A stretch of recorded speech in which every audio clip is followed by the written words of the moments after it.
For my first parameter to try, we're going to do incorrect username. We'll just go with hello and hello. Password. You're not authorized to use the system. Then a second parameter, an incorrect password. You're not authorized to use the system. And for both of them being incorrect, keep it easy. Not authorized. And for the correct users, right.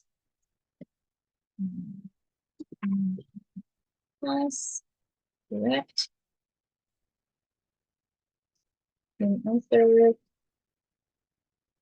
way we're authenticated and soldier.